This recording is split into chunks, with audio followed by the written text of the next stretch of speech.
In our last episode of the Glenwood Canyon recovery, teams endured through the dangerous debris flows that often follow major wildfires. Next up, the arduous efforts to rebuild, restore, and plan for the next chapter.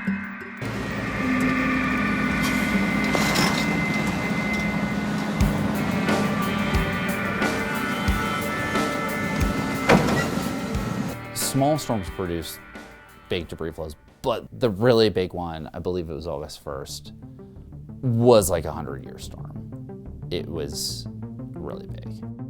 After the historic rainfall, an area known as Blue Gulch completely gave way, leaving both sides of the interstate severely damaged and entirely impassable.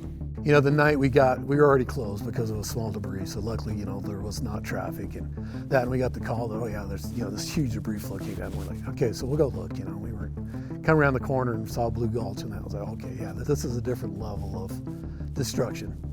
We've had, rocks the size of houses down just outside the bore of the complex that we've dealt with, and punched holes in the road, which, we've been able to deal with, but to have all 4 lanes, both directions, just completely wiped out was a new thing. The scale was intimidating. I just did not, I saw some pictures, but until you were on the ground, you could see the actual height and the perspective of it.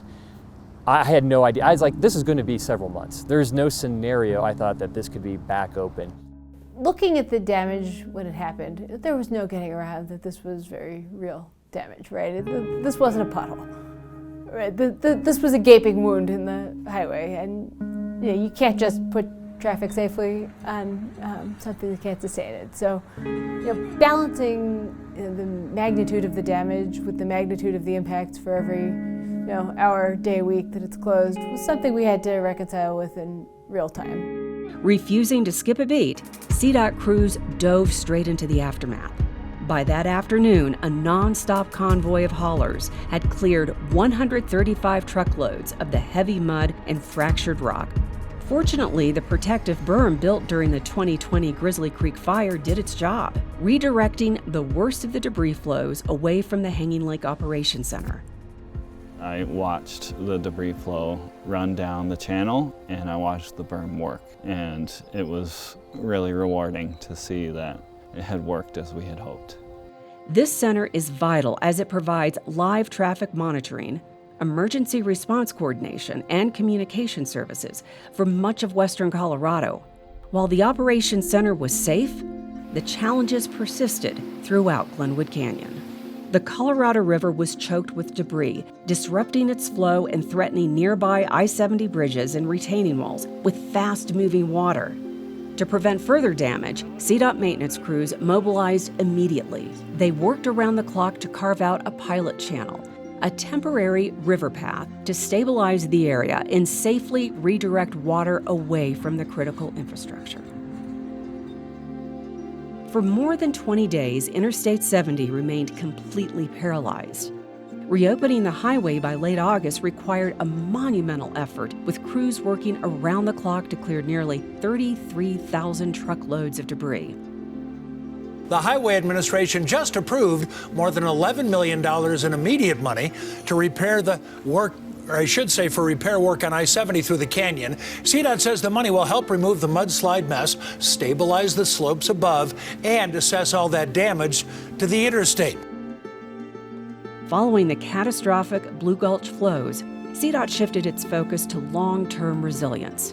We were really, trying to focus on adding preventative measures to keep the mud, the debris, the flow off the road, because each time the road is closed, it causes a heartache for travelers, the economy, the workers to and from Glenwood, Aspen.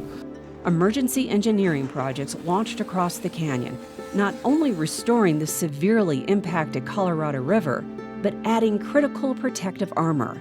By installing advanced debris catchment basins and reinforcing culverts and bridge piers, crews ensured the corridor could withstand future flows. Simultaneously, reconstruction work began on both eastbound and westbound I-70, including repairs to retaining walls, bridges, and other critical structures. I think the one thing about CDOT, and this is CDOT wide, it doesn't matter if it's maintenance, engineering, special units, it doesn't matter any of that. I think CDOT rises to the occasion during emergencies. By December 2021, final repairs on I-70 were completed, marking a major milestone. Even though I-70 was back open, the work was far from over. Throughout the following winter, CDOT crews continued hauling away massive piles of debris along the Colorado River. In total, teams removed more than 200,000 tons of material. Next up in the Glenwood Canyon recovery, in this final chapter, we look at the lasting scars left on the canyon, the invaluable lessons learned.